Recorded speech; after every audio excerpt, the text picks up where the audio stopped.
Muy bien. Vamos a avanzar entonces con dos temas, valvulopatías y patología pericárdica, para ir acercándonos a los temas, como se dice, de fondo, ¿no? Valvulopatías, muchachos, en verdad no es tan complicado entender, porque el mundo de la valvulopatía exige de que nosotros sepamos cuáles son las válvulas que más debemos aprender. A ver, miren, ustedes saben que el corazón, vamos a tener las válvulas del lado derecho y las válvulas del lado izquierdo. Bueno, de 10 pacientes que están hospitalizados por cirugía, para cirugía de válvulas, ponte de 10 pacientes, 7 tienen un problema en la válvula aórtica y 3 tienen un problema en la válvula mitral. Entonces, ¿qué estamos hablando?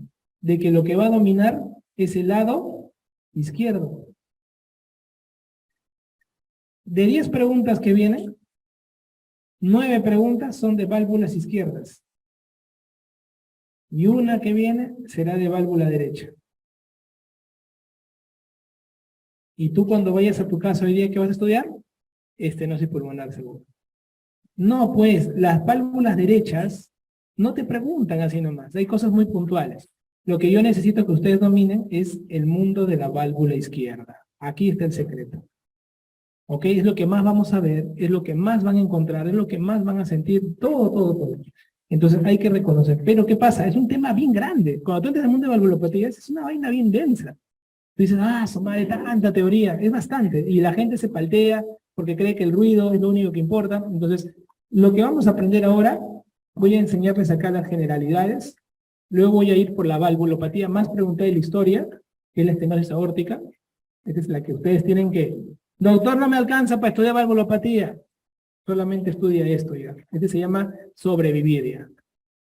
¿Ya? Ese ya es, como se dice, ya comes pan nomás hoy día.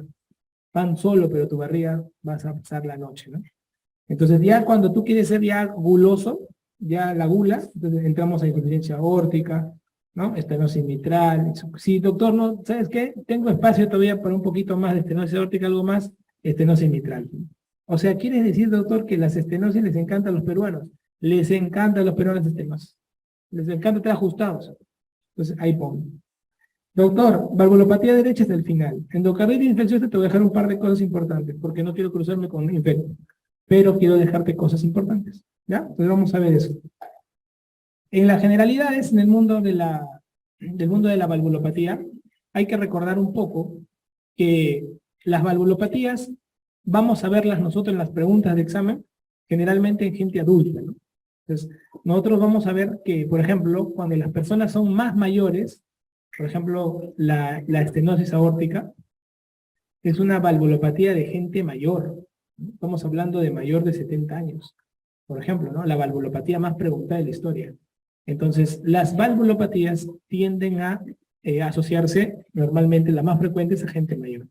Pero luego también van a ver ustedes que cuando ustedes no vean esta situación, o sea, que no sea muy mayor, sino el paciente sea más joven, o sea, menor de 70 años, el corte, se van a asociar ya no a problemas de calcificación. Cuando ustedes vean gente mayor, siempre piensen en que algo se ha calcificado.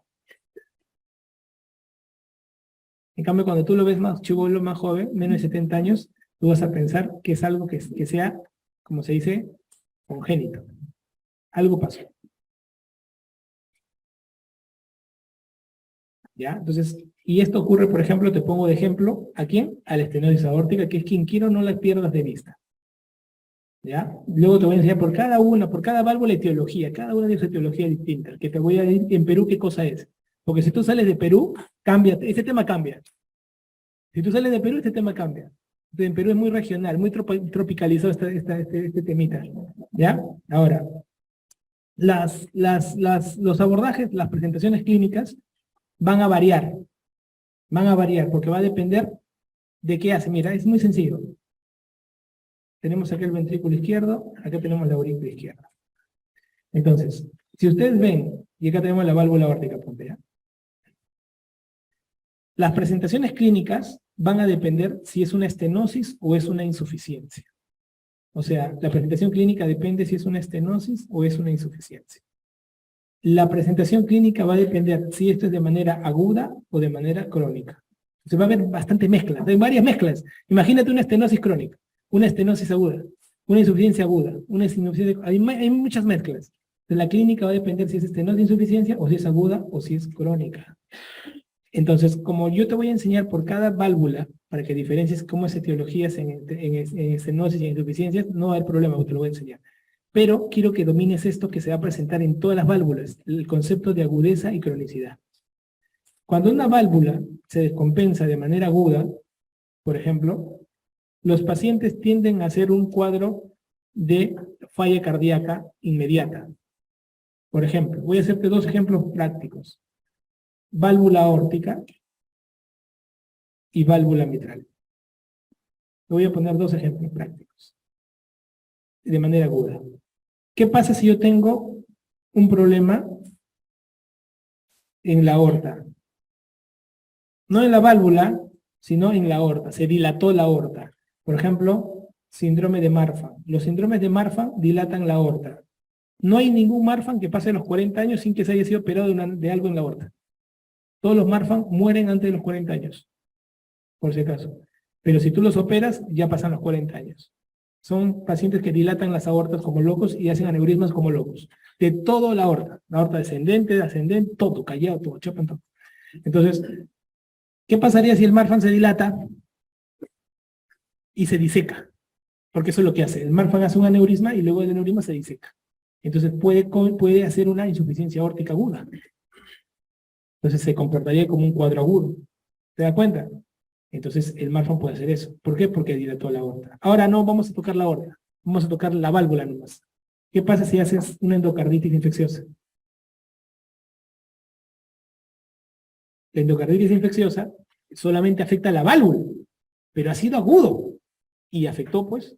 Y entonces va a dar manifestación aguda, descompensación aguda. O sea, hay válvulas que se van a afectar de manera aguda, ya sea, o sea, el proceso ya sea por lo que lo contiene, en este caso la aorta, o por la misma válvula de por sí. Válvula mitral, un cuadro agudo. Por ejemplo, tenemos acá la válvula tranquila, acá están los músculos, las cuerdas tendíneas y los músculos papilares. Y uno de los músculos papilares deja de recibir sangre porque el paciente se infartó. Entonces, uno de los músculos papilares ya no recibe sangre porque se infartó. Entonces, todo el aparato se vuelve disfuncional. Entonces, comienza a desarrollar una insuficiencia mitral. Y hace un cuadro agudo. Estos casos agudos pueden terminar de manera aguda en un shock cardiogénico. Pueden terminar en un shock cardiogénico. Entonces, hay presentaciones de las valvulopatías que terminen así. Dice, doctor, tiene una valvulopatía. Que recién, doctor, yo pensé que las valvulopatías eran crónicas. No, no, no, es que hay casos donde se pasó algo y está descongestionado. Y eso es lo que sucede.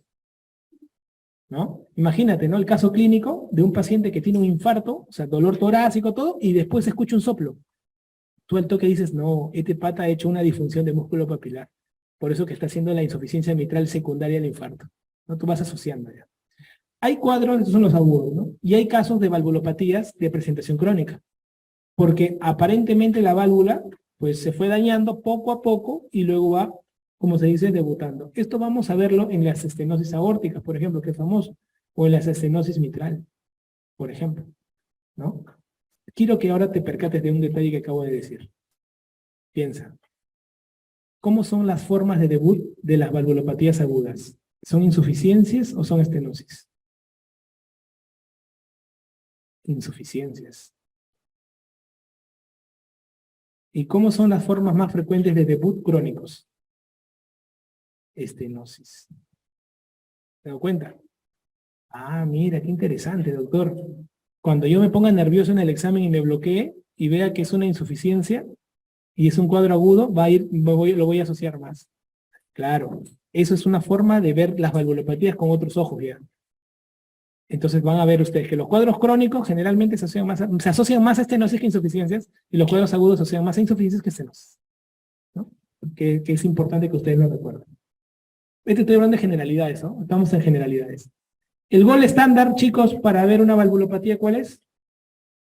Ecocardiograma. ¿Cuál es mejor, el transesofágico o el transtorácico? El que esté más cerca a la aurícula izquierda. Acá está el esófago y acá está la aurícula izquierda. Si tú metes acá metes el aparato acá, entonces como está el aparato en el esófago te permite mirar ¿qué cosa? Todo el lado izquierdo. Es 1000 veces mejor que transtorácico. Un ejemplo bueno, en un eco transtorácico tú puedes ver una vegetación de endocarditis de 5 milímetros, pero un eco esofágico puedes ver incluso vegetaciones hasta de 3 milímetros, o sea, vegetaciones menores de 5 milímetros. Estas cositas hacen la diferencia en un transtorácico de un transesofágico. Pero siempre aspiren, cuando tengan un problema de válvulas, traten de tener al menos un transesofágico. Pero puedes comenzar con un transtorácico, bueno, tranquilo. Pero el transesofágico como que te da mejores estudios, definitivamente. Acerca, pero vas a verlo mejor. Cuando vean ustedes en el abordaje de la terapéutica, por cada válvula que yo les vaya a ir narrando, ustedes van a ver que yo siempre voy a buscar esto, chicos. Porque esta parte esta parte que voy a hablar ahorita terapéutica, todas tienen el mismo concepto, ¿ya? Acá todo el mundo se concentra 100 por hora, ¿ya? Porque cuando yo pase todas las válvulas, casi no voy a tocar terapéutica. Voy a tocar esto, voy a tocar diferencia etiológica, diferencia clínica, y etiológica, clínica y fisiopato. Eso es lo que voy a hacer en todas las válvulas. Pero cuando llegue a terapéutica casi no lo voy a tocar. ¿Por qué? Porque todas se resumen en este esquema que está aquí. ¿Y qué van a darse cuenta? Miren. Para determinar, primero, siempre que tú veas una valvulopatía, métete esto en la cabeza. Valvulopatía que ves, tienes que saber si es severa o no. Determina la severidad. ¿Por qué, doctora? ¿Por qué tengo que ver si es severa o no? Porque la gente cree que cuando hay una valvulopatía y es severa, hay que operar. Está equivocado. Una estenosis aórtica severa no se opera. Doctor, tengo este caso clínico de este paciente que dice que tiene estenosis aórtica severa. Hay que operarlo, doctor. ¿Por qué? ¿Porque dice severa tienes que operar? No. Entonces, primero se tiene que determinar la severidad. ¿Ya? ¿Y eso quién lo determina? La ecocardio. Luego, tienes que analizar la estratificación del riesgo. Si te ponen que el paciente tiene severidad y te dicen que tiene síntomas, eso se opera. ¿Cuál es el síntoma más frecuente de todas las valvulopatías? Mira, quiero que uses, por favor, tu sentido común. Las valvulopatías permiten que la sangre se mueva por el corazón, ¿no? O sea, las válvulas permiten que se mueva por el corazón la sangre. ¿Qué pasa si alguna de las válvulas falla? ¿La sangre se mueve bien por el corazón? No. Y si no se mueve bien por el corazón, entonces ¿qué pasa en los pulmones? ¿Se comienzan a retener un poco más de sangre o no? Sí, siempre va a ser así. Si el corazón falla en movimientos compartimentales de las puertas, va a haber tráfico arriba. Por alguna razón. Siempre métanse eso en la cabeza. Y si va a haber tráfico arriba, ¿cuál es la forma de debut del corazón que tiene más exceso de sangre? Disnea. Disnea. Entonces, todas las valvulopatías, vas a ver siempre que la disnea es la que más se va a representar en todas. Entonces, en síntomas, podemos tener varios.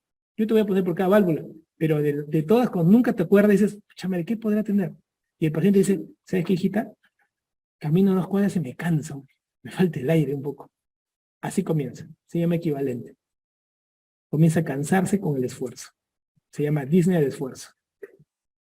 Entonces tú dices, y antes mamá tú caminabas 2 cuadras. Sí, yo caminaba 2 cuadras. Y tú en tu mente dices, pucha madre, mi mamá tiene estenosis aórtica severa y ya se está cansando.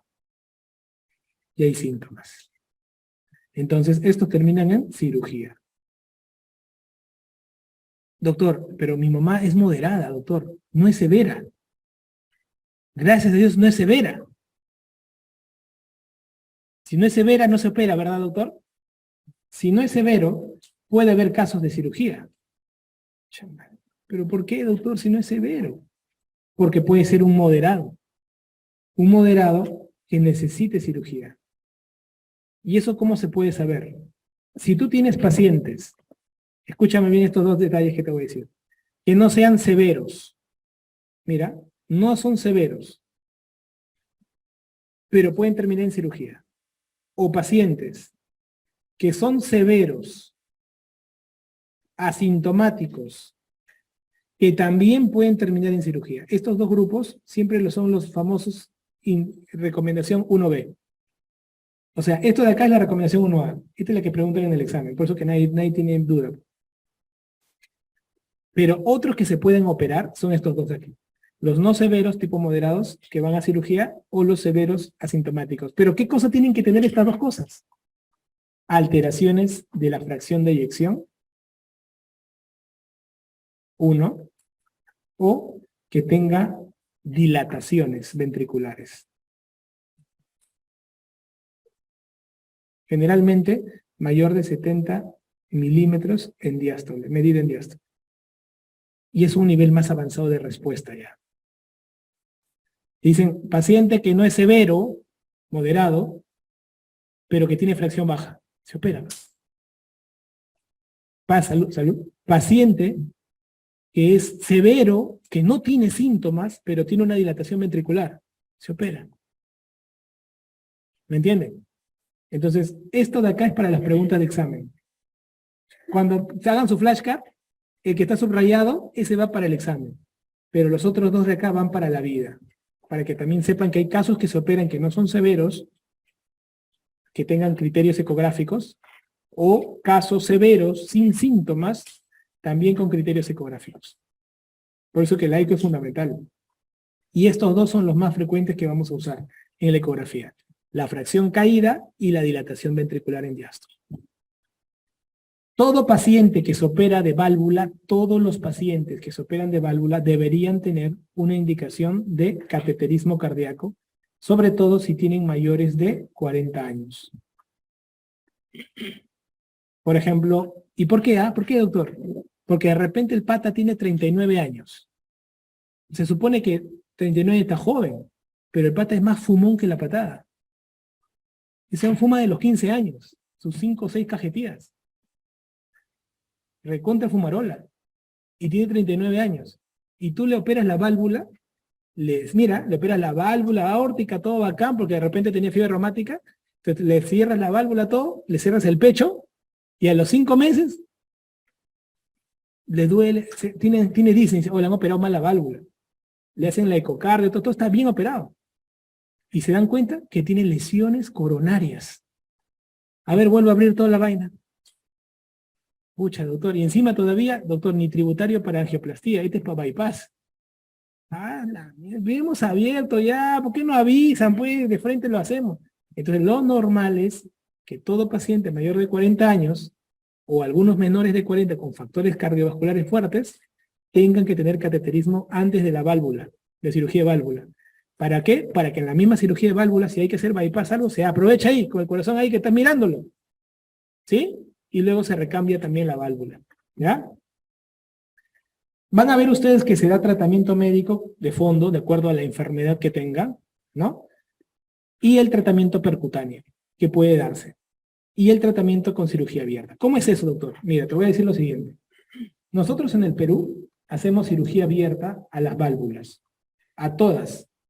Válvula aórtica, válvula mitral, cirugía abierta. ¿Y qué se hace? Se cambia la válvula. Nosotros somos en Perú, somos recambiadores de válvula. No somos tan plastiadores. Plastiadores es que reconstruimos con lo que hay. No. Acá en Perú es taquiñado, sácalo todo. Entonces, esto es una válvula biológica y esta es una válvula protésica.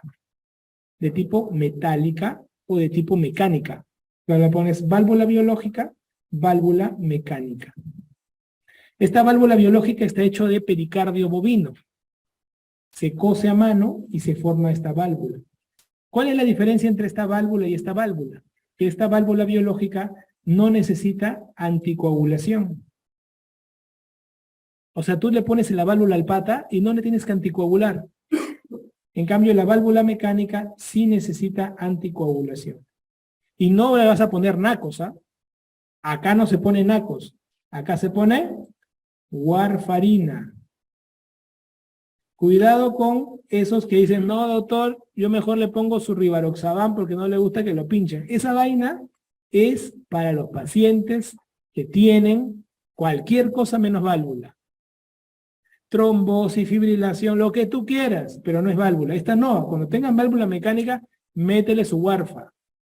Métele su warfa, porque tienes que tener controles de INR más fuertes. Doctor, ¿a quiénes preferiré poner válvula biológica? A los pacientes que tienen mayor edad. ¿Por qué? Porque el abuelito se puede caer, y si está anticoagulado se hace su coágulo en cerebro, ¿no? Entonces a los mayorcitos le ponemos biológica. Y la válvula mecánica a los más chibolos, a los de menor edad. ¿Cómo se hace el corte? Mayores de 70 años, válvula biológica. Menores de 70 años, válvula mecánica. Una vez me acuerdo, le dije a un paciente, usted le vamos a colocar válvula biológica. O eso ponen a los viejos, me dijo. Y yo le dije, ¿cómo, señor? Eso le ponen a los viejos. Lo que pasa es que usted, señor, tiene 73 años, pero yo no soy viejo, pues. Y me presentó su novia, tenía 41. Me dijo, ella es mi novia. Entonces, ¿qué pasa ahí? Es una pregunta que está en la guía. ¿Qué pasa ahí? El paciente no quiere. A mí me pones mecánica. Sí, señor, pero usted tiene más de 70 años, tenemos que poner biológica. No, a mí me pones mecánica, porque soy chibolo. ¿Qué haces? ¿Le pones mecánica o no? ¿Sí o no? A ver. Han llevado la parte ética. Mira, en esto, el paciente tiene la razón. ¿Sabes qué, maestro? No te preocupes, tu mecánica te va a meter uno. Y tu anticoagulada. Muchas gracias, doctor. Ahora te pongo el otro caso. Señora de 40 años. Ah, y tú le dices, ¿ah? Doctor, me dice, yo no quiero válvula biológica porque yo sé que la válvula biológica, mira lo que te dice el señor, ¿ah? Yo, doctor, tengo 73 años para usted, pero en mi cabeza tengo 60. Y voy a tener un par de chibolos más. Señor, pero tiene 73 años, ¿eh? No, doctor. Y otro detalle, esa válvula biológica dura 15 años. La 80% se degenera en 15 años. Y yo en 15 años tengo 72, en 15 tengo 87. Todavía estoy chibolo. Pero señor, y no me van a volver a operar. No me van a cambiar la válvula biológica. Entonces, ¿qué dice este paciente?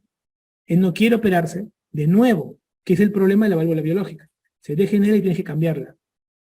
Ahora te voy a poner el otro caso, que es una pregunta que le hizo la vida imposible a los que postularon al MIR, porque no supieron responderla. Paciente de 40 años, quiere tener bebé, y te dice, tiene fiebre reumática, tiene estenosis aórtica, estenosis mitral, y le dicen, señorita, vamos a cambiarle la válvula. Le vamos a poner una válvula mecánica porque usted es joven, tiene 40 años. Y ella dice, doctor, si usted me pone eso, voy a tomar warfarina, ¿no? Claro, tienes que tomar warfarina. Pero la warfarina es teratogénica. Y yo quiero tener bebé. Ponme biológica. ¿Qué haces? El deseo de la madre, ¿no? Le tienes que poner biológica. Con 40 años, y sabiendo ella que a los 55 probablemente se opere de nuevo. Y le pone su biológica. O sea, te he puesto dos situaciones donde tú tienes que tomar la decisión de acuerdo al paciente. Estas son decisiones muy importantes, pero tienes que hacerlo. ¿Ya? Entonces, esta parte, chicos, por favor, acuérdense con respecto a las válvulas, en los reemplazos. Ahora, si tengo una válvula aórtica, ¿cuánto tiene que estar el INR? Entre 2 a 3. Si tengo una válvula mitral, que tiene más superficie que una válvula aórtica, ¿cuánto tiene que ser el INR? De 3 hasta 3.5. Ningún ser humano tiene que ser anticoagulado más de 3.5. No hay forma, no hay nada en el cuerpo humano que te obligue a anticoagular a un ser humano más de 3.5. Pregunta. Imagínate que tú tienes una válvula mecánica y tú vienes al hospital porque tienes una apendicitis aguda. Pregunta para todos. ¿Qué es lo primero que se tiene que hacer si viene un paciente que toma warfarina, tiene apendicitis aguda y viene al hospital? Lo primero que tenemos que hacer es suspender la warfarina. Pero si tú suspendes, ¿cuánto tiempo pasa para que el INR vuelva a ser normal? 3 días. Hasta 5 en algunos casos, pero 3 días mínimo. ¿Tú crees que esa apendicitis te va a esperar? No. Entonces, ¿qué tienes que hacer? Plasmear. Lo plasmeas al paciente, un par de plasmas frescos congelados, cachete. Cuando tú lo plasmeas, al paciente le pasas el plasma en unas 4 horas, pides control de sangre. El INR en unas 5 horas, después de comenzar el plasma, más o menos, ¿cuánto debe estar para decir que ya te puede operar? Menos de 1.5. Doctor, entras a la guardia en la mañana, ¿no? Tomas el turno de la guardia y tú eres residente que quieres operar. Y te dejan un pata que tiene válvula aórtica, tiene INR de 2.8, está con apendicitis aguda, diabético. Tú lo miras, este lo va a operar ahorita, pero hay que prepararlo. Deja las órdenes de 2 plasmas congelados, que le pasen los 2 plasmas, su control de INR, si son ponte las 8 de la mañana, su control de INR 1 de la tarde. INR 1.3. Está listo. Tú lo vas a operar. Tú lo vas a operar en tu turno. ¿Ok? La cirugía de apéndice que has hecho salió exitosa. ¿En qué tiempo se comienza nuevamente a anticoagular luego de terminar una cirugía? 6 horas. Tiene que pasar mínimo para que no tengas evidencia de sangrados, nada, para eso ve los drenes, todo, y comienzas la anticoagulación. Acá todo el mundo falla. ¿Cómo se comienza la anticoagulación de un paciente que toma warfarina? Comienzas con enoxa, ¿sí? 1 miligramo por kilo cada 12 horas, por 3 días. A la vez que inicies la enoxa, inicias la warfa. O sea, tú puedes comenzar la warfa 6 horas después de la cirugía, sin miedo, y su enoxa. La enoxa va a estar acompañando a la warfa. ¿Por qué la enoxa tiene que acompañar a la warfa? Bien, porque la warfa es protrombótica los primeros 3 días. O sea, tiene un efecto contrario a lo que es. Ella es anticoagulante, ¿no? Pero los primeros 3 días es protrombótica. ¿Por qué es protrombótica? Porque bloquea ¿a quién? A la proteína C y la S. La proteína C y la proteína S son anticoagulantes. Y como la warfa las bloquea, son protrombóticas los primeros 3 días de la warfarina. Por eso que siempre en cualquier cosa que hagas warfa, haz esto. ¿Y sabes dónde lo vas a hacer bastante frecuente? Con tus pacientes que tienen que sacarle la muela. Doctor, tengo a mi paciente con caries. Le tienen que sacar la muela. ¿Cómo manejo la warfarina? Te acabo de enseñar a manejarla ahorita en la clase. Entonces, a los 3 días, tú le inicias, a los 3 días ya le quitas la enoxa, mejor dicho, y lo dejas solo con warfa. ¿INR de cuánto? Ahí tienes que mirar el INR. ¿Qué válvula es? Aórtica, doctor. ¿Cuándo está su INR? 2.8, está cachete. Y continúale su warfarina. Entonces, así vas a manejar estos casos. ¿Sí? Importante. Tratamientos quirúrgicos de recambio vamos a usar para estenosis aórtica. ¿Sí? Cuando hablemos de estenosis aórtica, insuficiencias aórticas, estenosis mitral e insuficiencia mitral. O sea, las 4 valvulopatías más preguntadas, todas van a terminar así, en tratamientos quirúrgicos, cuando tenga esta indicación, si es severo con síntomas. Se acabó. ¿Te das cuenta? Ya tú sabes cómo diferenciar biológica, mecánica, cómo lo uso, y en las 4 valvulopatías. Por eso cuando yo pase las válvulas, no vamos a ver tratamiento casi. Voy a hablarte más en la diferencia clínica. Ahora, ¿en quiénes se da tratamiento percutáneo?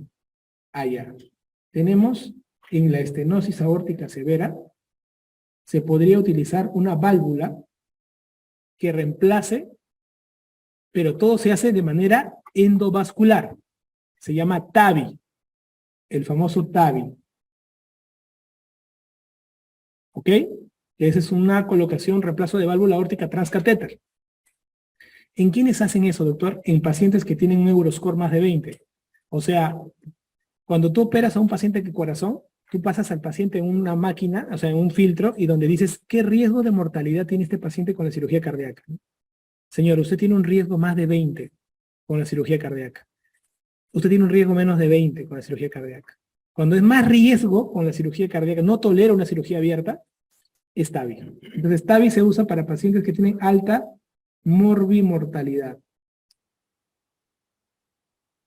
en los scores de cirugías. ¿Ya? Pero solamente lo usamos para estenosis aórtica severa. No lo usamos para otra cosa. Pero esa no es la que más preguntan. Esa no es la que más hay en el mundo. Ya, pues, ahí está la solución. Otro tratamiento percutáneo que se usa es para la estenosis mitral. Pero aquí lo que se hace es solamente en casos que el paciente está con extrema severidad, mucha severidad, que casi está para morir, lo único que se hace es un balón. Se coloca un balón, así como ven acá, señores. Se hace una balón, se llama una plastía. Le abres un poquito, un cachito, un poquito, nomás huequito, le abres un poquito nada más. Ese balonamiento se puede utilizar en casos de estenosis mitrales que están en niveles severos y que el paciente tiene una alta morbimortalidad. Le abres un poquito como para que se pueda compensar el paciente. ¿Sí? Para que te suene estos dos percutáneos. No hacemos percutáneos en insuficiencias aórticas ni en insuficiencias mitrales, por ejemplo. No hay. Pero acá ya estás encontrando tipos de tratamiento.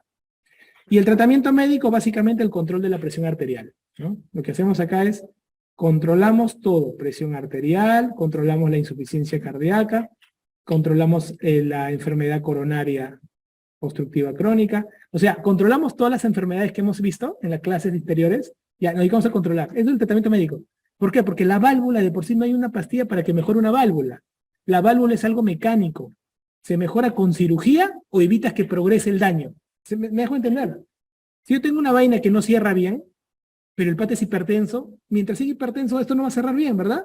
Entonces corrijo la hipertensión, pues, para mejorar que esto no progrese en daño. Pero si el pata es hipertenso y tengo una válvula que no cierra bien, esta vaina va a seguir empeorando y va a hacerse más severo y la clínica va a ser más fuerte y voy a terminar operándolo. ¿Me dejo entender? O sea, no hay pastillas que te digan, esta pastilla te hace que la válvula aórtica cierre bien o esta pastilla te hace que abra bien. No hay nada de eso. Solamente hay medicamento médico para las cosas de las enfermedades de fondo. Te lo digo esto porque a veces hay alumnos que tienen esa duda. Pensaban que hay una pastilla para que mejore cómo funciona una válvula. Una válvula funciona de acuerdo al movimiento de la sangre, punto. Entonces, contrólame todas las cosas que permiten que la sangre se mueva bien. Y va a ir bien. ¿Sí? Conceptos fundamentales, principios importantes. Ahora voy a pasar válvula por válvula y te voy a dejar pepas puntuales. ¿Ya? Porque acá te he hablado como que me entiendas un poco este tema que es gran denso, pero tengo que darte esos lineamientos. Estenosis aórtica. Es la valvulopatía más frecuente. Mira. Puntualmente, la estenosis aórtica, ¿qué voy a encontrar yo? Si me ponen que el paciente tiene más de 70 años, yo causa calcificación. Puntual. Si el pata tiene menos de 70 años, aorta bicúspide. Entonces ya tú vas entendiendo. ¿Sí? Entonces la válvula está media abierta. No se cierra completamente, miren. Está chiquita. Entonces se cierra, se abre. Y cuando se abre, un huequito. Entonces esto es lo que lo mata al paciente. Cuando tú le cierras, se llama gradiente. ¿No? Acá está la presión, una alta presión dentro del ventrículo y después de la aorta, una menor presión. Entonces, la diferencial de presiones aquí agresiva es lo que le da severidad. ¿Cómo calculamos la severidad de una estenosis aórtica? Mediante el gradiente. Y eso se hace con ecocardio. El gradiente nos va a dar la severidad. ¿Ok? Para que ustedes puedan tenerlo en cuenta. El paciente, ¿cómo va a ser su forma de su soplo? Observen acá. Acá tenemos R1, como cierre del primer ruido, ¿sí? ¿Cómo se origina? Y R2. R1, cierre de válvulas mitral y tricúspide. Primer ruido cardíaco, ¡dum! Segundo ruido cardíaco, ¡tac! Se cierra primero la válvula aórtica y después se cierra la válvula pulmonar. Eso es normalmente. Siempre la aorta es la más vaga. Se cierra primero y después la pulmonar. Pero ¿qué pasa en una estenosis aórtica? ¿Qué pasa? La aorta demora en cerrarse, bro. Por eso que la aorta está después de la pulmonar. Pregunta de examen. Un pequeño detalle que la gente no da. Yo lo puedo poner en un simulacro. Digo, ¿cuál es la válvula que primero se cierra? La aorta. Pero en una estenosis aórtica, ¿cuál es la primera que se cierra? La pulmonar. ¿Te das cuenta? Ahora, mira, dum tac, dum tac. Pero ¿qué pasa con el paciente que tiene la valvulopatía aórtica? ¿Qué van a encontrar? ¿Cómo es su soplo? Un soplo sistólico, bien, un soplo sistólico. Romboidal. Entonces el paciente hace dum tac, dum tac, dum tac. Un soplo sistólico creciente decreciente. Eso es lo que ustedes tienen que descubrir. Este soplo, como ustedes van a observar, tú vas a escuchar acá en el foco aórtico. Hoy estoy escuchando, doctor, en el foco aórtico. Y esto de acá se va hasta las carótidas. Pero también hay sangre que no, como es estenosis aórtica, hay sangre que no va a terminar saliendo y va a rebotar al ventrículo. Entonces también va a haber un sonido que va a ir al ventrículo. ¿Cómo se llama eso? Fenómeno de Gala-Bardin. ¿Qué es el fenómeno de Gala-Bardin? Fenómeno de Gala-Bardin. El fenómeno de Gala-Bardin es un soplo musical sistólico de la estenosis aórtica cuando chorrea la sangre hacia el ápex cardíaco. Entonces cuando bota, va a salir la sangre y como no termina de salir completamente, hay sangre que va a volver al ápex. Ese es el fenómeno de Gala-Bardin, un sonido musical. Un sonido musical que se escucha ¿dónde? En el ápex. Entonces, estamos viendo de que ese es el soplo del paciente con problema aórtico. Y aparte vamos viendo que es un paciente que irradia, hace una irradiación hacia el cuello. Interesante. ¿Cuántos lugares van a irradiar? Este es uno de los pocos. Hace una irradiación cervical. Si yo veo una pregunta, cualquier pregunta que me diga soplo sistólico con irradiación cervical, al toque lo marco, pues, ¿no? Importante. Ahora, esta clínica, piensa, mira, ¿qué vamos a encontrar acá en la clínica? Doctor, mire acá, el paciente puede tener años con la severidad. Pero una vez que comienza sus síntomas severos, prácticamente la mortalidad cambia. ¿Se han dado cuenta? Mira, el pata puede vivir años con severidad, mira, años. Pero una vez que comienzan los síntomas, ¡pum!, se acabó. Entonces yo puedo tener pacientes con estenosis aórtica severa, sin tratar, cirugía, nada, pero apenas aparezcan los síntomas, fueron. Preguntas que han tenido en los exámenes, mira. Si el paciente tiene disnea, le queda más o menos esta sobrevida, para que tengas una idea. Si el paciente tiene síncope, si el paciente tiene angina. Pregunta para todos, ¿cuál es el que te da menos sobrevida? La disnea. ¿Por qué? Porque ya estás haciendo insuficiencia cardíaca. Entonces, esta de acá es la que menos sobrevida te va a dar. ¿Ok? Por eso que los pacientes aparecen con el famoso DAS. Disnea, angina, síncope. Pero esta es la que te mata más. Por eso que es de diet, para que te acuerdes, ¿no? Muerte. Entonces, este es el que más mata.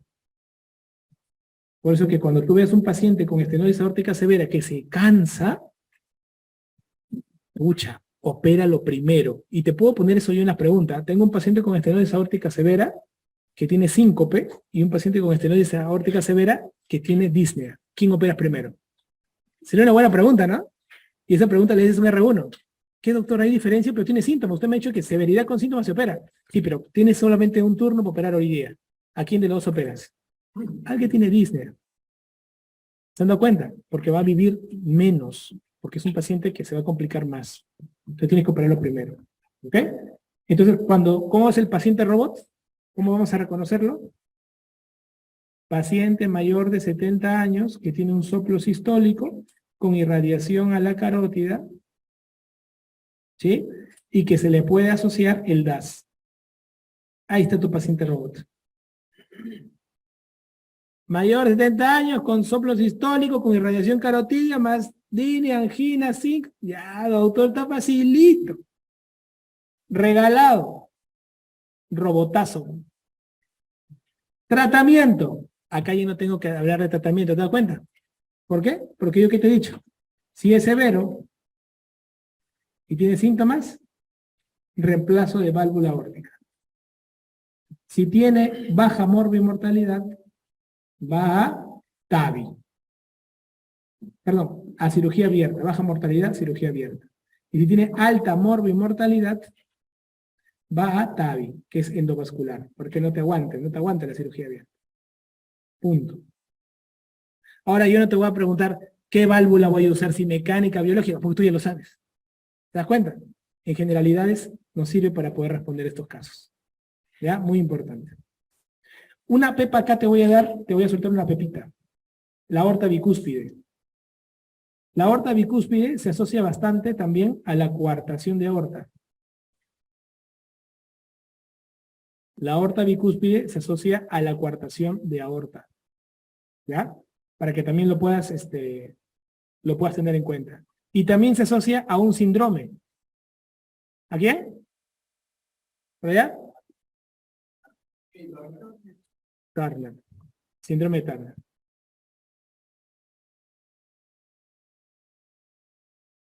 Eso tienen que recordar. Eso yo pregunto a residencia.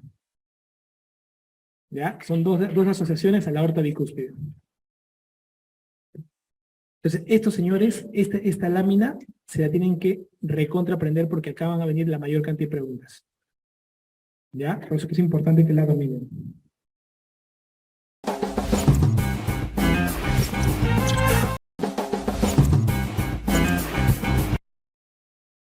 Me voy a la insuficiencia. La insuficiencia tiene etiología, que puede ser una etiología aguda o una etiología crónica. ¿Cómo es una etiología aguda de insuficiencia, doctor? Aguda significa que el pata tiene una endocarditis infecciosa, por ejemplo, o una disección aórtica, ¿ves? Continente, ¿no? El continente y la valvulita. En uno le agarro la aorta y en otro la valvulita, pero es agudo. Los dos hacen insuficiencia. ¿Ok? Acuérdate, estas son las causas más frecuentes. Causa frecuente de insuficiencia aórtica, aguda, endocarditis infecciosa o disección aórtica. Siempre estas dos. Cuando el componente es crónico, acá tú dices, ¿no? Esto depende. Esto depende. Si es crónico, depende o de la válvula o de la aorta. Para que tengas una idea. Si es aorta y es crónico, es un síndrome de Marfan, que hace que se dilate todo el anillo aórtico, y eso puede hacer una insuficiencia aórtica. Se dilata tanto la aorta que se dilata el anillo aórtico y hace una insuficiencia. Se acabó. ¿Te das cuenta? Y eso ocurre porque los Marfan hacen aneurismas de aorta ascendente. Y si fuera un tema de la válvula de manera crónica, acá depende de dos lugares. Te lo he dividido así. Países con altos ingresos es diferente a países con bajos ingresos. Y eso te lo pongo ahí para que no te confundas con literatura extranjera, ¿ya? Si tú tienes países con altos ingresos, tu problema de insuficiencia aórtica generalmente van a ser las calcificaciones. Por ejemplo, calcificaciones que podrían terminar dando ello. Pero en Perú es un país de bajo ingreso. ¿Cuál es la causa? Fiebre reumática. Entonces, yo voy a tener aquí, mira, causa de insuficiencia aórtica aguda, endocarditis infecciosa. Causa crónica, puede ser un Marfan, si chapa la aorta, o si chapa la válvula, país de bajo ingreso, fiebre reumática. Así tienes que aprender, ordenadito tu mente, para que lo tengas todo bien presente. ¿Ya? La fisiopatología de los pacientes con insuficiencia aórtica, ¿qué vamos a encontrar? Son pacientes que sale el flujo, o sea, tú vas a encontrar pacientes que sale el flujo, ¿no? Y luego que sale el flujo, vuelve a entrar un poco de flujo. Entonces ponte que acá tiene la válvula, ¿no? Botaste. Pero como la válvula aórtica no está cerrándose bien, la sangre vuelve a llegar al ventrículo. ¿Se dan cuenta? Entonces hay un exceso. El siguiente latido ¿qué va a pasar? Va a salir un montón. Entonces imagina, claro, porque está saliendo con exceso, pues. Entonces va a hacer esto. Y rápidamente, como hay robo, ¡pum!, se mete. Estos latidos gigantes, donde se ve una presión de pulso diferencial importante, ¿no? Muy alto esto, y de esto muy alto, hay mucha diferencia, ¿no? Estos pulsazos, así. Entonces tú vas a ir más o menos diciendo el pulso en martillo de agua. ¿Qué? Porque, claro, que sale y luego se vuelve a meter porque hay insuficiencia en la válvula aórtica, entonces el ventrículo se llena más de sangre. Se llena más y pues esta que bota mayor cantidad. Entonces voy a tener estos componentes. Entonces voy a tener acá el pulso Zeller o el martillo de agua, ¿no? Grande, ¿no? Acá voy a encontrar una presión arterial sistólica. Por ejemplo, si tú lo restas con una presión arterial diastólica, con un valor diferencial bastante alto, ¿no? Normalmente la presión sistólica con la diastólica no deberían tener diferencias mayores de 40, pero cuando tú ves acá, las diferencias son bien altas, ¿no? Lejísimos, más de 50 incluso. Entonces hay una diferencia muy importante, ¿no? Muy importante que se observa por estos mecanismos, ¿no? Entonces vas a encontrar estas lesiones del daño. Ahora, mira, en la clínica, incluso llega a tener tanto la salida de sangre, tanta fuerza, que en la aorta hay un signo, ¿no? Que el paciente así, con cada latido cardíaco, hace esto. Signo de Muset. Entonces está así. Y tú le dices, ¿no? Señor, ¿se siente bien usted? Y el paciente mira y te hace así. Y tú crees que está bien. Porque tú lo ves que hace esto. Te lo digo porque hay gente que se le ha pasado. Y son insuficiencias aórticas severas. Y todo el tiempo están así. Y es el flujazo que viene y jala todo y luego sale. Es alucinante. Y eso característico se ve. También van a ver que estos pacientes es el único paciente que el pulso empuja tu mano. Tú pones el pulso en la radial y tu dedo lo levanta. No vas a encontrarlo en ningún otro lugar eso. ¿Ya? Clínica. En la clínica vamos a estudiar el soplo, pues, por hiperaflujo, ¿no? Es un soplo que prácticamente roba, ¿no? Normalmente cuando yo boto acá, yo boto mucha sangre, ¿no? Entonces boto un montón. Entonces podría haber un soplo, en ese caso por hiperaflujo, en el lado sistólico. Ojo, ojo, ¿ya? Y hay un soplo decrecente, lógicamente diastólico, porque está volviendo. Entonces, esto de acá, este soplo diastólico que se observa, porque vuelve, también tiene un nombre, ¿no? El famoso soplo de Austin Flint. El soplo de Austin Flint, generalmente, es un soplo que se va a ver en la insuficiencia aórtica, ¿no? Característicamente. Ahora, es importante que ustedes sepan que los pacientes con insuficiencia aórtica se escuchan mejor en el foco de ERP, que es este punto de aquí. El foco de ERP te permite estudiar mejor los sonidos en la insuficiencia aórtica. ¿Ok? Entonces, miren la cantidad sale un montón de sangre, soplo por hiperaflujo, puede ver así. Y es un soplo fuerte. Y luego a la vez hay robo diastólico, o sea, en este caso,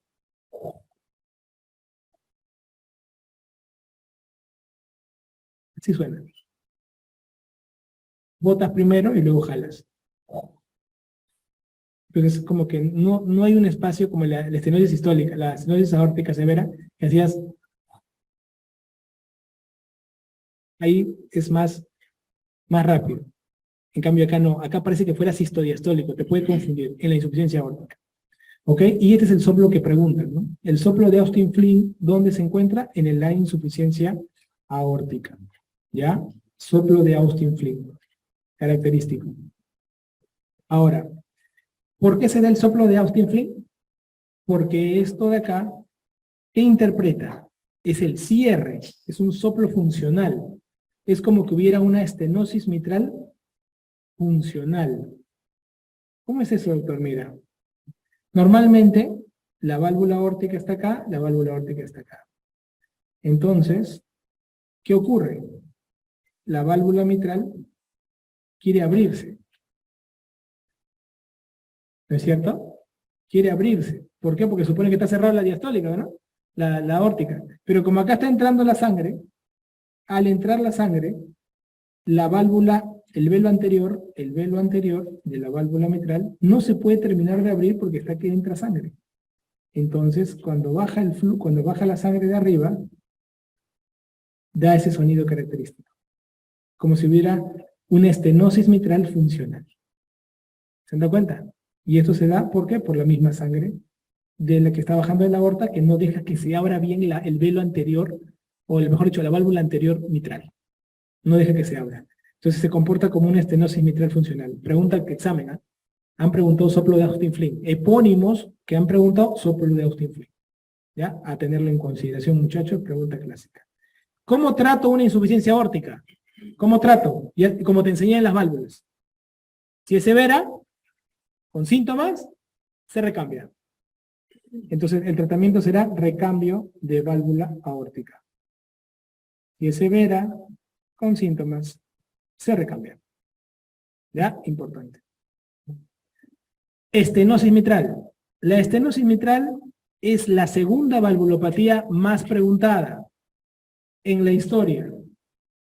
Hay que aprender a diferenciarla y hay que aprender a quererla, ¿no? Entonces la estenosis mitral, la etiología fundamental, ¿cuál es? Fiebre reumática. Punto. Entonces, fiebre reumática, estenosis mitral. Se acabó.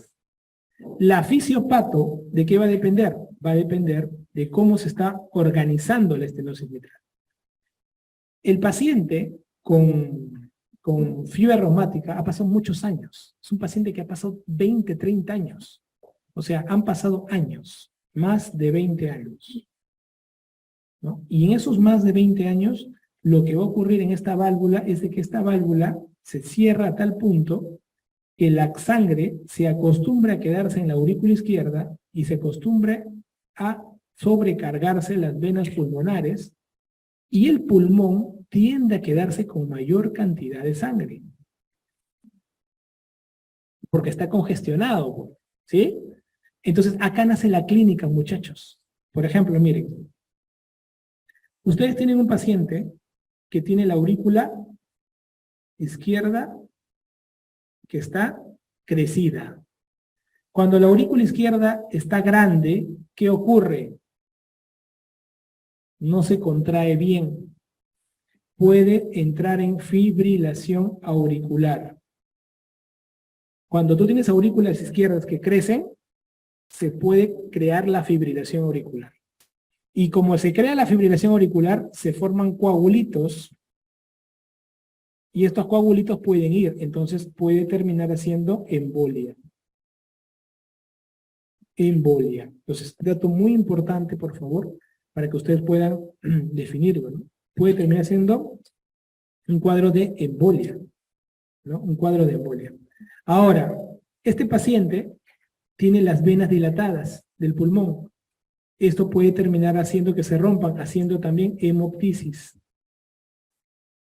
Hemoptisis, ¿no? Tú ya va más o menos jugando. Entonces, ¿qué preguntas de examen van a venir con hemoptisis y con embolia? La de la estenosis mitral. ¿Ya? No la pierdan, por favor, de examen. Y la otra importante característica es la clínica trabajada con el soplo, ¿no? El soplo que más preguntan en la historia es este soplo.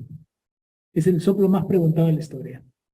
Este soplo, dato muy importante, es un soplo que generalmente lo vamos a trabajar aquí, en su foco mitral propiamente. ¿Ya? Lo vamos a trabajar en su foco mitral. Y lo característico que es un soplo de tipo diastólico. Un soplo diastólico. Entonces siempre la válvula va a querer abrirse. Y como va a demorar en abrirse, hay un sonido. Chac, chac, como diciendo, ya me abrí. Chasquido de apertura. Palabra que no la vas a ver en otra valvulopatía. Cuando ustedes escuchen chasquido, ese chasquido es de estenosis mitral. ¿Ya? Dato muy importante. Otro sonido, aparte del chasquido, mira, estamos poniendo checa, chasquido. Entra la sangre a borbotones, ¡brum! ¡Brum! Retumbo. Retumbo. Entonces quiere decir de que el paciente, hace el retumbo. Retumbo, ¿qué es esto que está acá? El retumbo. Entonces, chasquido, retumbo. ¿Ya? Abrió y echó chasquido y ahora su retumbo. Y luego, miren qué hay acá. Doctor, ¿por qué aumenta esto? ¿Por qué ahí aumentará esto? Se nota que aumentará como un refuerzo, que le llamamos refuerzo presistólico. Refuerzo presistólico.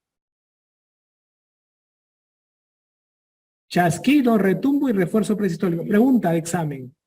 ¿Quién forma el refuerzo presistólico? ¿Se acuerdan ustedes en la diástole cuántas fases tenemos? ¿Cuántas? 3. Llenado. ¿Se acuerdan? ¿Qué había ahí? ¿Primera fase cuál es? Relajación isovolumétrica. Luego, llenado. Y en el llenado se llenaba ¿cuánto? 80%. Y luego, ¿quién llenaba 20%? La última fase, la contracción auricular. Entonces, la contracción auricular hace el refuerzo presistólico. Eso hace la contracción auricular. ¿Y aporta cuánto? 20% del llenado diastólico. Esta es la pregunta examen. ¿Saben por qué la pregunta examen, no? Porque un paciente que tenga fibrilación auricular ¿va a ser contracción auricular? No. ¿Va a ser refuerzo? No. Entonces, un paciente con contracción auricular, con fibrilación auricular, no va a ser refuerzo presistólico. Es un paciente que no llena. ¿Dando cuenta? Hay una pregunta, creo, de simulacro, que no sé si la han visto. Decía, me hicieron una pregunta con respecto a ¿qué no encontrarías en una estenosis mitral? Algo así era. Y me preguntó un alumno, me dijo, doctor, ¿por qué no tiene ondas, creo, ¿no? Algo así, como que no había visto que el paciente tenía fibrilación auricular, la estenosis mitral, ¿no? Fue una pregunta mañosa a propósito. ¿Por qué? Porque los pacientes con estenosis mitral que hacen FA no tienen esto, y tampoco tienen ondas, pues, que van a ver, porque están en FA, ¿me entienden? Entonces, esta pregunta es una pregunta de residencia, de nivel de residencia, y viene en un simulacro. Por eso que es importante, como lo ponemos estos casos clínicos mañosos, son esos casos donde sabemos que ahí van a venir las preguntas. Porque eso yo te haría esa pregunta. Yo te haría esa pregunta en el examen. ¿No? Paciente que viene sin refuerzo presistólico en el sonido, ¿no? Ah, ya es un pata que está en FA. Se acabó. Y si está en FA, ¿qué puede tener? Embolia. ¿Cuál es la condición cardíaca que más genera embolia? La mezcla es estenosis mitral con FA. Eso lo han preguntado como 4 veces. Condición cardíaca que genera más embolia, estenosis mitral con FA. Porque dilata la aurícula y comienza a botar toda la vaina. Entonces, esto es muy importante. ¿Sí, chicos? Acuérdense que cuando hay pacientes que tienen condiciones, hay algunos pacientes que tienen ciertas condiciones que se puede hacer valvuloplastía. Esta es la valvuloplastía. Pero la valvuloplastía es una cosa así nomás como para que sobreviva el paciente. Es un paciente que está con shock cardiogénicos, así que lo agarras y que con esto ya al menos va a vivir un poco más hasta que aguante y se compense, ¿no? Los pacientes, por ejemplo, que entran a valvuloplastía son pacientes que entran y dicen, oh, paciente está entrando ahorita por shock trauma, shock cardiogénico, estenosis mitral severa. ¿Qué va a hacer ahí? Nada, el pata está cerrado. Entonces tienen que meterle, hacer una dilatación, y con esa dilatación lo pasaste de shock cardiogénico a un estado estable cardíaco. Y ya cuando esté estable, ¿lo preparas para qué? Para la cirugía de recambio de válvula mitral. ¿Ya? Entonces estos casos de valvuloplastía se utilizan en situaciones de shock cardiogénico, para sacarlo del estado y llevarlo a un estado más estable y hacer ahí el recambio de válvula mitral, que es la cirugía. Con estenosis aórtica se cambia todo el aparato. Es bien yuca operar fibrosis, fibra reumática, bien yuca. ¿Por qué? Porque miren chicos, esto de acá que ven ustedes, por ejemplo, se quita todos los velos, se quita todo. Pero tú le quitas todo, y en una de esas que estás quitando con el APEAN, por ejemplo, puedes romper el anillo. Y cuando tú rompes el anillo, ¿qué pasa? Tú le vuelves a colocar la válvula, cierras el corazón, lo quieres hacer volver a latir al corazón, y el corazón ya puede que haga esto, mira. Como que fuera un carro que tiene la llanta, ¿cómo se llama? Cuando se revienta el blad, esto que está entre el alma y la llanta. Entonces, esa llanta no late, no da vuelta. Igualito es el corazón, no arranca así. Has hecho una desestructura de de todo lo que es el aparataje del corazón.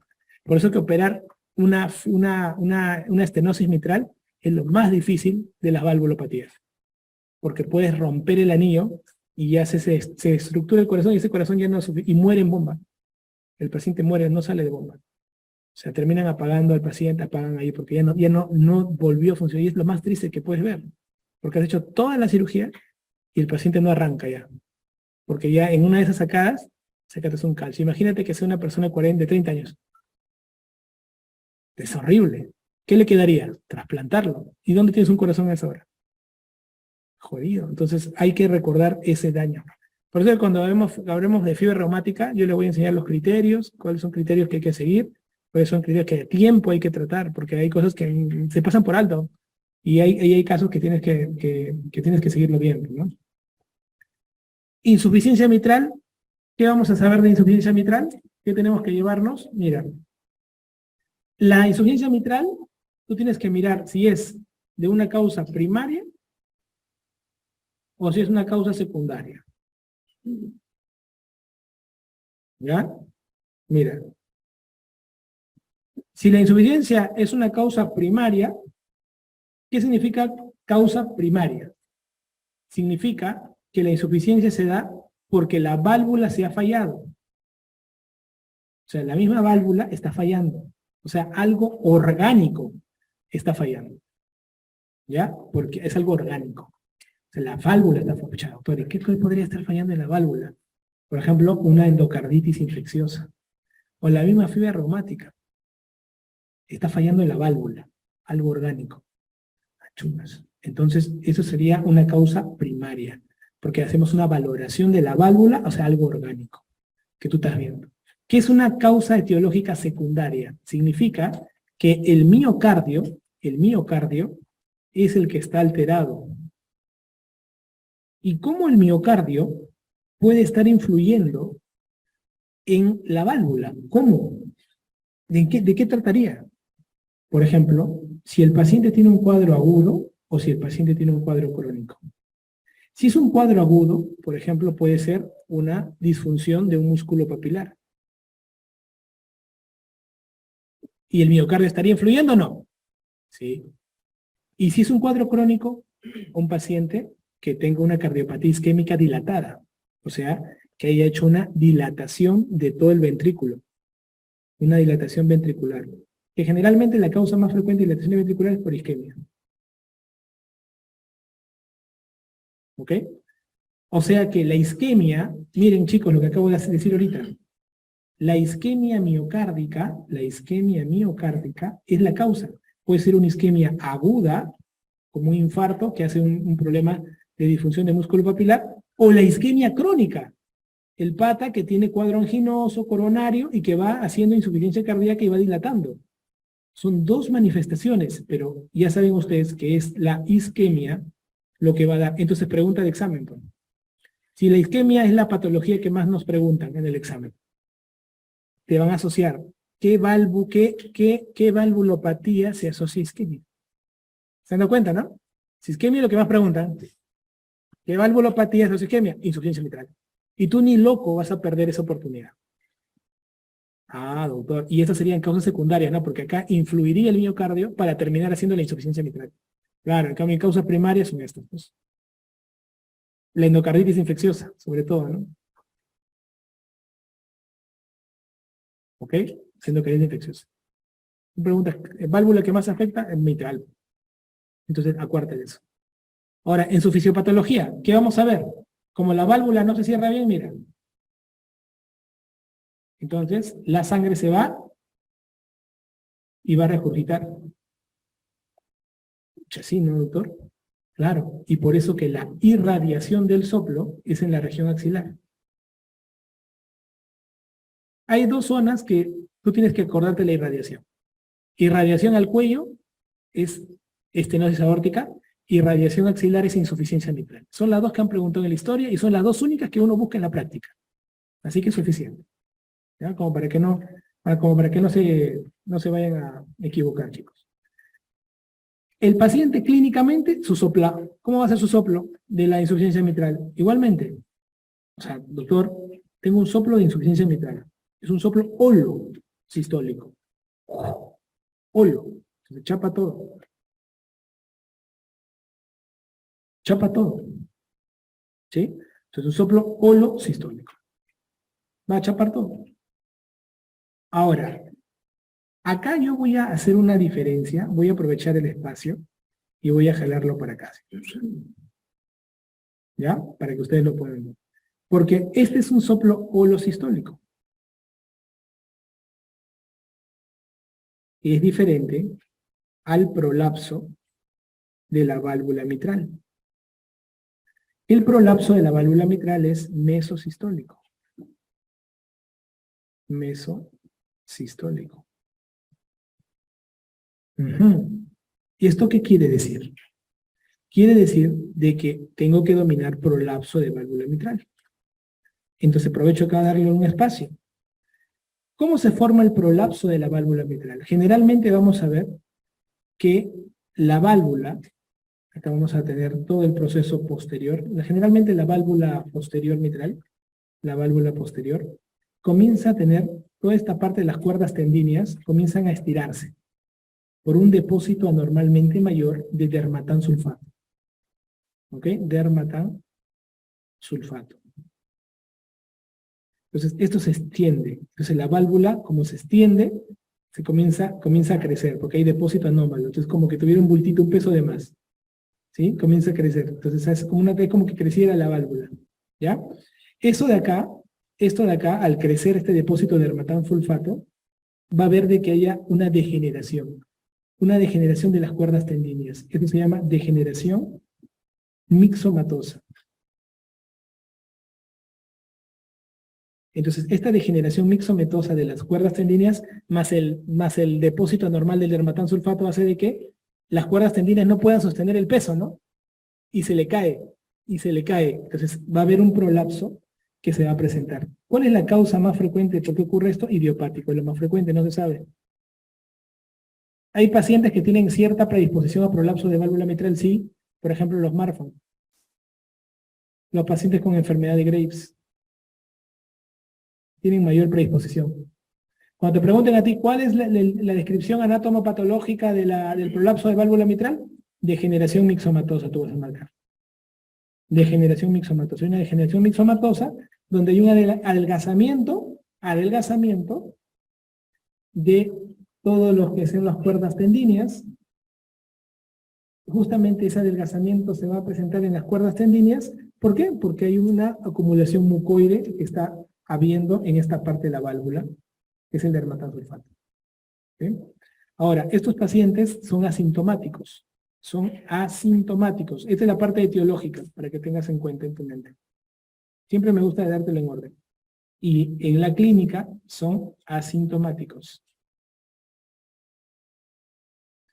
Y hacen un soplo. ¿Cuál es su soplo? Su soplo es el soplo mesosistólico. ¿Ya? Soplo mesosistólico. Acuérdate, ¿eh? Hacen un soplo mesosistólico. Ahora, ¿cómo se hace la diferencia de estos pacientes? Te voy avisando. Estos pacientes se clasifican en leves, moderados y severos. Se dice que las cuerdas tendíneas en leves moderados están solo alargadas, pero en severos están rotas. Ese es un dato bueno, por ejemplo, que me gustaría que ustedes lo recuerden. En leves y moderados están alargadas y en severos están rotas. Punto. ¿Y eso por qué? ¿De qué va a depender? El tratamiento. ¿Por qué? Porque Primero, ¿con cómo lo diagnostican los prolapsos? Con eco, pues como todas las válvulas estamos viendo. Y luego lo tratas. Normalmente no se da tratamiento, pregunta de examen. Normalmente no se da tratamiento. Pero ¿en qué caso se podría dar tratamiento? Cuando el paciente tiene una insuficiencia mitral grave. Poquitos casos lo tienen, menos del 5% de pacientes. Y estos pacientes, basta que te hagan disnea o que te hagan fatiga, estos pacientes tienen que tener cirugía. Tienen que tener cirugía. ¿Ya? Es muy importante. Estos pacientes se complican ¿con qué? Con fibrilación auricular. ¿Por qué? Por dilatación de la aurícula izquierda. Por dilatación de aurícula izquierda. Entonces, he aprovechado un espacio que me ha dado esto para hablarte del prolapso de válvula mitral. ¿Y por qué, doctor? ¿Por qué me ha hablado? Porque este año preguntaron prolapso de válvula mitral. En el ENAM, por primera vez, te describieron el caso de un paciente que tenía soplo mesosistólico, idiopático, y nada más te decían que diagnostiques. O sea, que solo por la palabra soplo mesosistólico, en un paciente aparentemente normal y tranquilo, era un prolapso de válvula mitral. Solo por ese detalle te tengo que hablar de cómo es de que se ve la gravedad y todo ello. Normalmente no tratamos. Si te das cuenta, mira qué grados de pacientes se logran operar. Muy poquitos. La mayoría no se opera de nada, pero si tiene una insuficiencia mitral grave, tú dices, está roto. Y encima debuta con clínica. No, con más razón, está justificado. Nunca se olviden que cualquier grado de severidad en eco, más clínica, está justificado de todas maneras hacer todo este evento. ¿Ya? Muy importante. Tratamiento. Miren, esto lo voy a decir aquí como para que ustedes lo manejen. En el Perú, las insuficiencias mitrales se hacen recambio de válvula mitral. Eso es acá en nuestro país, recambio de válvula mitral, que es lo más frecuente. Pero en el mundo, miren, en el mundo, países de primer mundo, ¿qué es lo que se está haciendo esto? Miren. Se hacen plastillas. También se hacen acá de manera privada, pero se hacen plastillas. ¿Ya? Se necesita una medición mejor y un calibre especial, y se coloca estos dispositivos, que es el PTF, y se hace plastilla de válvula mitral. ¿Ya? Plastilla. Plastilla significa que uso las mismas válvulas que tiene el paciente y solo le doy un soporte externo para tratar de ¿qué? Evitarme la anticoagulada. Pues. Para eso se hace plastilla, para evitarte la anticoagulada, porque si tú le recambias todo, lo terminas anticoagulando al paciente. ¿Me dejo entender? Entonces, ese dato quiero que lo tengan en cuenta. ¿Ok? Y acá, para terminar con valvulopatías derechas, ¿qué quiero que recuerdes? Solamente palabras mágicas, porque no vale la pena. Estenosis tricuspidia, quiero que te acuerdes que su causa es la fiebre reumática. Es decir, puntualmente, doctor, estenosis tricuspidia, fiebre reumática. Punto. O sea, tiene que estar como que se dice en tu mente, ¿no? Doctor, insuficiencia tricuspidia, ¿qué marcaría aquí? ¿Qué marcaría aquí? Insuficiencia tricuspidia. ¿Cuándo habría una insuficiencia tricúspide? Mira, hay dos momentos. La insuficiencia tricuspidia primaria, que por algún problema congénito, por ejemplo la anomalía de Epstein, termina desarrollando este cuadro, o la insuficiencia tricuspidia secundaria, que es lo más frecuente, y esta sí es pregunta de examen, que por un problema de una insuficiencia coronaria, hagas una cardiopatía dilatada. Y secundaria a la cardiopatía dilatada terminas haciendo una dilatación completa de todo el anillo. Por eso que tú vas a ver que muchos pacientes que se operan de válvula mitral o válvula aórtica, también se le aprovecha en hacerse una plastía de tricúspide. O sea, también tienen insuficiencia tricuspidia, pero secundaria a la dilatación cardíaca, ¿sí? Que lo ocasionó el lado izquierdo. ¿Quién ocasiona la dilatación cardíaca? El lado izquierdo. Y pobrecita, la tricúspide termina afectándose de esa dilatación. Y esto es lo más frecuente que uno ve. Por eso que los pacientes, cuando ustedes vean ecocardiografías de pacientes con estenosis aórtica o mitral alterada, también tienen insuficiencia tricuspidia. pero este es secundario del problema cardíaco dilatado que se ha obtenido, ¿ya? Con respecto a la estenosis pulmonar, acuérdate nada más que es generalmente congénita, ¿ok? Es importante. Se asocian mucho. Las estenosis pulmonares generalmente tratan de solucionarse en la etapa pediátrica, ¿no? Haciendo plastías pulmonares, ¿ya? Para que lo tengas en cuenta. Y las insuficiencias pulmonares se asocian bastante a hipertensión pulmonar. La hipertensión pulmonar es la que va a terminar ocasionando la insuficiencia pulmonar. Ahora, ¿por qué hay hipertensión pulmonar? Porque hay, exacto, hay una insuficiencia cardíaca izquierda y que esto termina siendo una hipertensión pulmonar. Falla la bomba izquierda, se sobrecarga el pulmón, pulmón con mucha sangre, se cierran los vasos para protegerse, desarrollan hipertensión pulmonar y esto desarrolla insuficiencia pulmonar. Esta insuficiencia pulmonar puede dar el famoso soplo de Graham-Still, que sería el epónimo. Te pueden poner Austin Flynn, esa insuficiencia aórtica, como Graham-Still, esa insuficiencia pulmonar, para que lo tengan en cuenta, ¿ya? Un detalle más en cavidades derechas. Cavidades derechas te van a preguntar, ¿cuál es la maniobra que los soplos de origen derecho aumentan con la inspiración? Lo hemos visto. ¿Cuál es? Maniobra, bien, maniobra de Rivero-Carvalho. ¿Ya? Maniobra de Rivero-Carvalho. Muy bien, muchachos. Nos quedaremos aquí.